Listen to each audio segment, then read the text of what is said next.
Welcome to Whispers and Confessions. There might be a twist waiting, so please make sure to watch until the end. Don't forget to subscribe and like. Let's begin right away. I came to say thank you. Suzie's long black hair spills over the blanket as she lies facing me, creating an alluring scene. Underneath, she's wearing light pajamas, and she starts unbuttoning the top, one button at a time. The sight before me was just as breathtaking as any view from the top of a mountain. I'm a 28-year-old, regular office worker. My job is nothing special, and I get by without making any major mistakes. But something happened over the last holiday weekend that's still messing with my head. Just thinking about it makes me feel hot. I try to live my life without making any waves, but everyone has that one boss, right?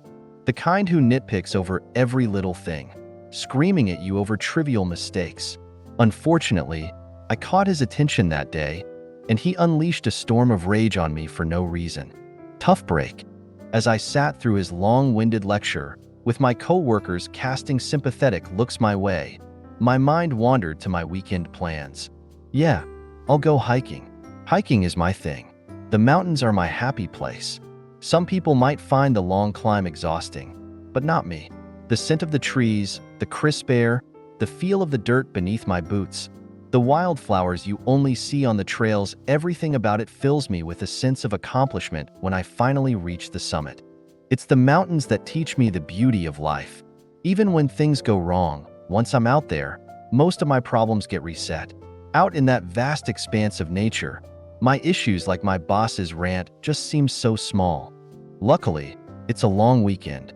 This time, I'm going to take it slow and really savor the experience. I booked a 2-night stay at a mountain lodge.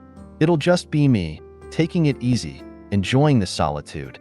Once I made that decision, I felt at peace. Even my boss's voice, still echoing in my head, faded away.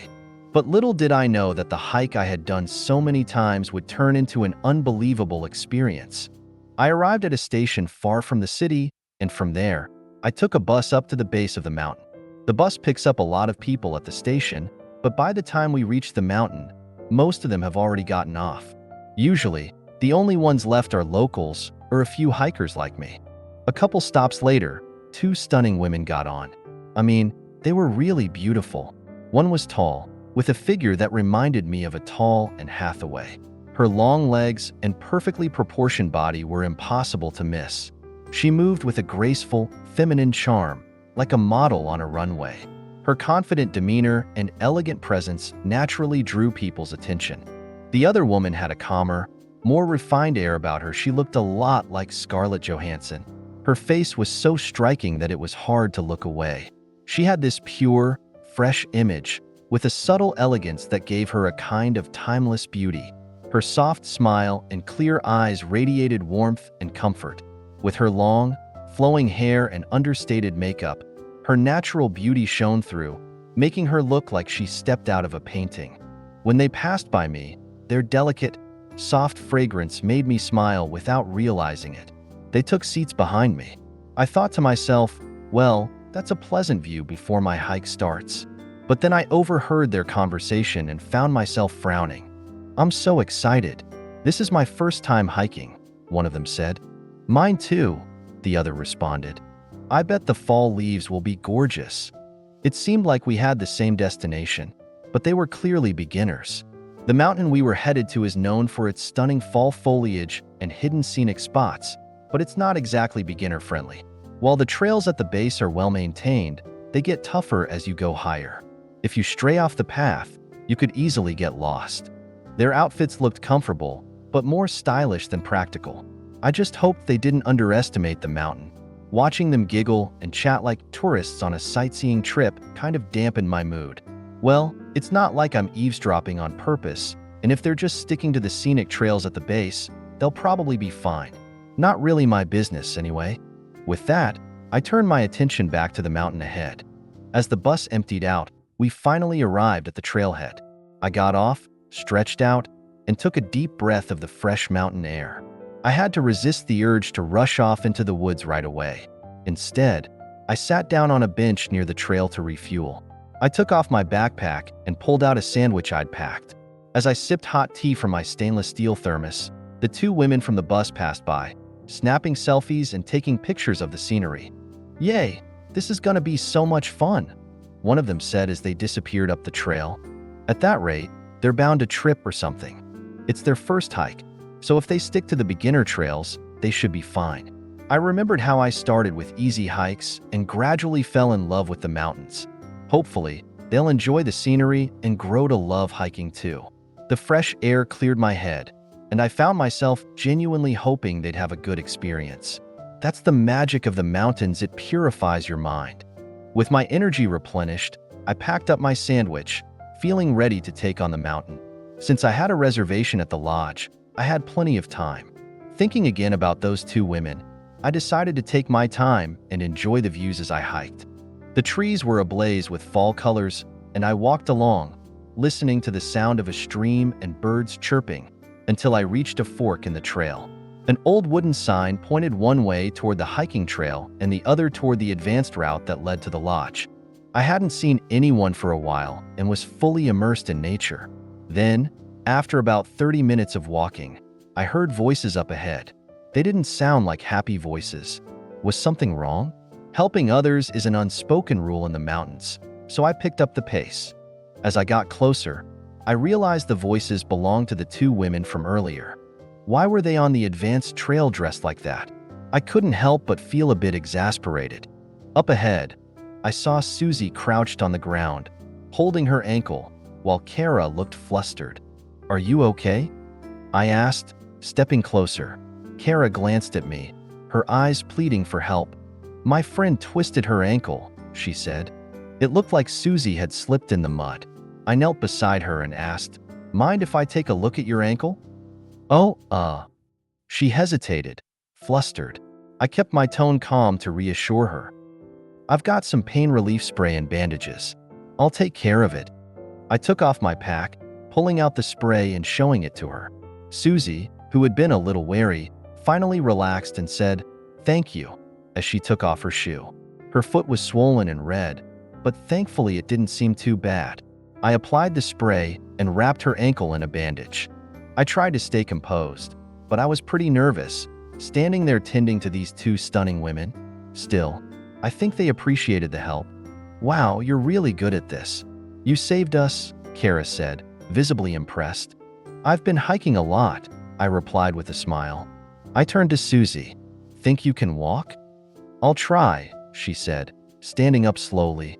She was as graceful as ever, and now that I got a better look at her, she really did resemble Anne Hathaway. "I'm Kara, by the way," the other woman introduced herself. She had the same calm, refined aura that reminded me of Scarlett Johansson. Suzie was the same age as me, and Kara was a year older, 29. Realizing we were all around the same age helped us hit it off quickly. As Suzie tested her weight on her ankle, she winced. "It still hurts," she said. "Can we make it back down?" Kara asked, worried. I glanced at the sky. "It's already getting late. I don't think we can make it back before dark," I said. Not to mention, Suzie's ankle might get worse if she tries to push through, and we'd be stuck halfway down in the dark. That's a dangerous situation to be in. "There's a lodge just ahead. It's closer than heading back down," I told them. Then I offered my shoulder to Suzie. "Let me help you to the lodge." "Thank you," she said, draping her arm over my shoulder. As her body leaned against mine, her warmth and the subtle scent of her perfume made my heart race. But I quickly pulled myself together. This was no time for distractions. Her safety was the priority. I took a deep breath and focused.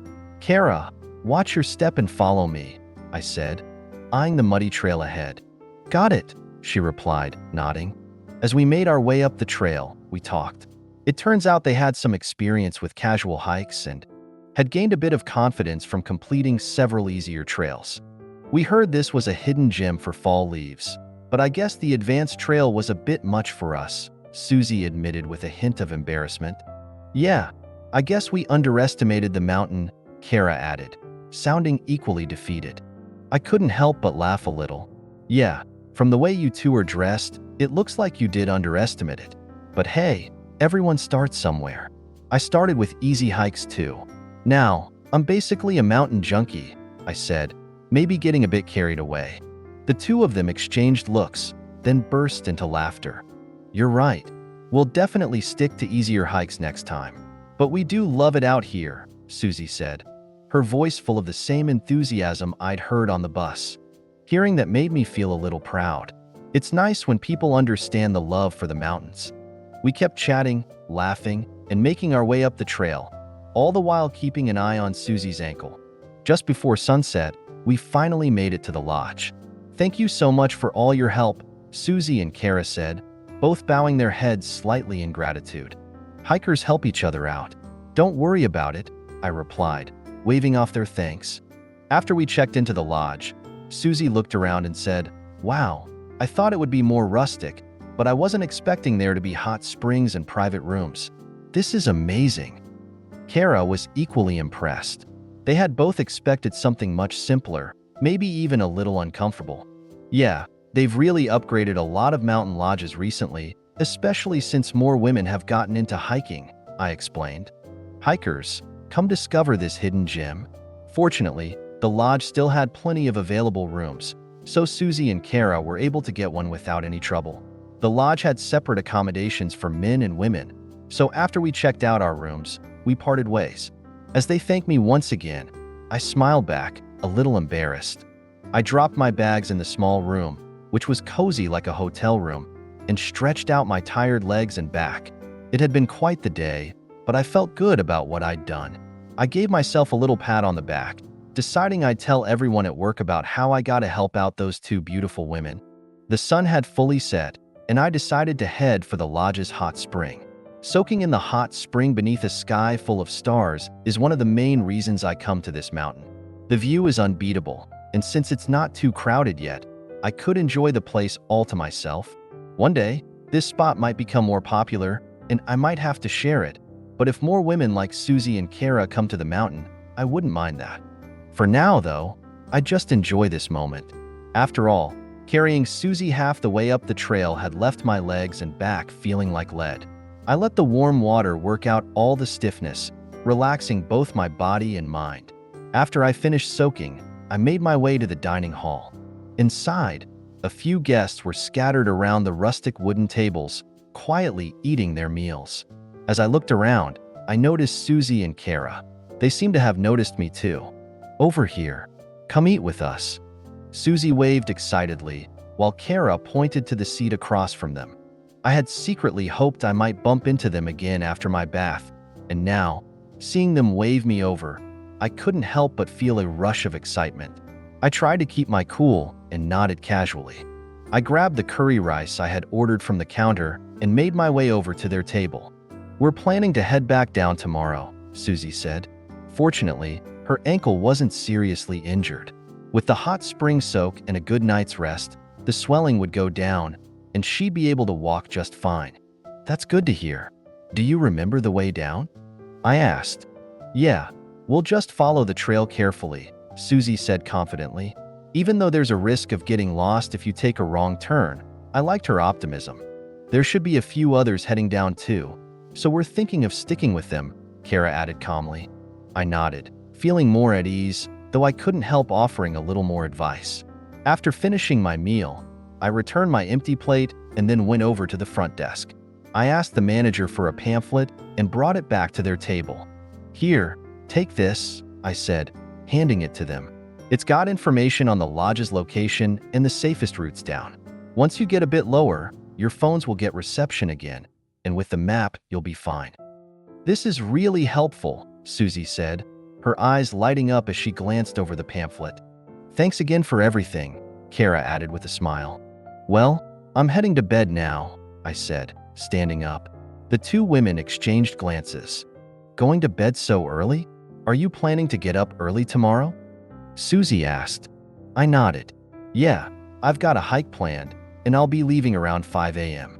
Early to bed, early to rise, you know." Even though I would have liked to stay and chat with them, I knew I needed to rest. If I didn't get enough sleep, I'd end up like them, exhausted and out of energy halfway through the hike. Sticking to the plan is one of the golden rules of hiking. "Good night," they both said, waving as I headed out. I waved back, feeling a bit reluctant but knowing it was the right call. Despite going to bed early, the mountain nights are still cold, even in the fall. As the night wore on, I found myself instinctively curling up, searching for warmth. At some point, I felt something soft and warm next to me in the blankets. "What's this? It smells nice. Are you awake?" I heard a quiet, playful giggle. It was Suzie's voice. My eyes shot open. Wait, what? Suzie was in the bed with me, lying under the same blanket, looking right at me. Her pale skin blushed pink, but her eyes glistened with emotion. "Since we'll be saying goodbye tomorrow," she whispered, matching the stillness of the night, "I wanted to come say thank you." She had snuck into my bed, but now seemed a little unsure, her boldness fading into shyness. "I wanted to thank you properly," she murmured again, her long black hair cascading over the blanket. Underneath, she was wearing thin pajamas, and slowly, she started unbuttoning the top from the top down. My breath caught in my throat as more of her body was revealed. I couldn't tear my eyes away from her, completely entranced by the sight. "Please, keep me warm," she whispered as she pressed herself against me, wrapping her arms around me. Our emotions collided as we embraced, chest to chest. For a moment, we just held each other, feeling the heat of our shared connection. Suzie broke the silence with a soft voice. "I made sure no one was around. Everyone's asleep," she said, glancing around as if double-checking the quiet surroundings. Her soft lips, inches from mine, and the warmth of her body made it impossible to hold back any longer.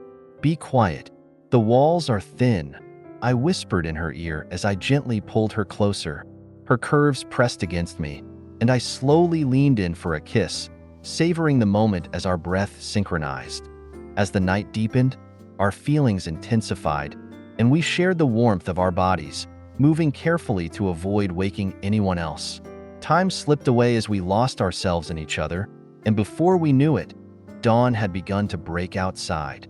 The morning light painted the sky in soft colors, a perfect end to our night. After an overwhelming surge of emotion, Suzie let out a deep breath and I began getting ready to leave. I hadn't slept, but somehow the morning felt fresh and invigorating. Why did it feel like this? I knew the answer, but still found myself smiling at the thought. After checking my gear and thanking the lodge owner, I was ready to go. Heading out already? A voice behind me made me turn. It was Kara. Even though it was early, she'd come out in her pajamas, a shawl draped over her shoulders, to see me off. Last night, I'd been completely focused on Suzie, mesmerized by her beauty, but now, seeing Kara standing there, I realized how charming and elegant she was too. As I reached for the lodge door, Kara gently grabbed my arm. "Call me, okay?" she said, handing me a slip of paper with her phone number. I took it, feeling a bit dazed, wondering if I was still dreaming. "You have to call," she repeated with a firm but playful look in her eyes, almost like she was hunting something, maybe me. Could she mean it that way? "No, focus on the hike," I told myself. "See you later," I said with a smile as I waved goodbye. My heart was racing, but I channeled my excitement into the hike ahead. The view from the top that day was the most beautiful I had ever seen. A week later, I texted Kara, and she replied right away. When we met up for lunch, she looked completely different, no hiking gear this time. She had the aura of a refined, classic beauty, and her presence drew the eyes of passing men as we strolled down the street. It made me feel oddly proud. We had lunch at a nice restaurant, sharing a bottle of wine and talking about hiking and other things for hours. Afterward, I tried to gauge Kara's mood. "You've had a bit to drink. Maybe you should rest for a while?" I suggested, taking a chance. "Yeah, I'd like that," she said with a shy smile, linking her arm with mine. Her warmth and the softness of her body sent a rush of sensations through me. I couldn't help but imagine the deeper connection we might soon share. We walked in silence, feeling the closeness between us as if we'd been together for years.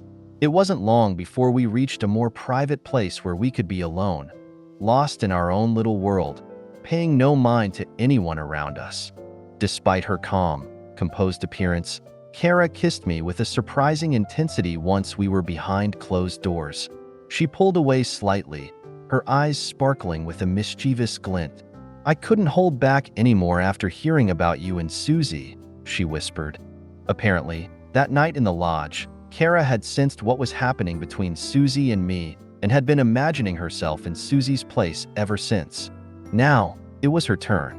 In that secluded room, we let go of all inhibitions, and the passion between us matched the beauty of the mountaintop views we had shared. As we explored each other's bodies, I couldn't help but admire Kara's curvaceous figure, rich and captivating, like the rolling hills of the mountains I loved. The sensations coursing through me were intense, as if a powerful current was flowing between us, sending shivers down my spine. With each touch, we shared a deep connection, and soon, we were completely lost in each other. Afterward, Kara lay beside me, her voice soft and sweet. "Touch me deeper," she whispered, pressing her body closer to mine. Her request reignited the fire between us, and once again, we became one, lost in passion. As we caught our breath, still entangled in each other's arms, Kara smiled up at me. "I want to hike with you again," she said, her lips brushing mine as we shared a soft kiss. "Of course," I replied. "Let's go together." It was a promise, sealed with another kiss before we finally parted ways. A month later, I had grown even closer to both Suzie and Kara. The three of us had planned another hiking trip together for the upcoming weekend. As I prepared for the hike, I mentally mapped out a route that would suit their skill level, challenging, but safe enough to be enjoyable for all of us. What kind of adventure would this new trip bring? The mountains had become an even more alluring place for me, filled with not just the beauty of nature, but also the excitement of shared experiences. That night, I had successfully conquered not just one, but the peaks of 4 mountains. I couldn't help but offer a silent thank you to the mountain gods for the incredible journey they had given me.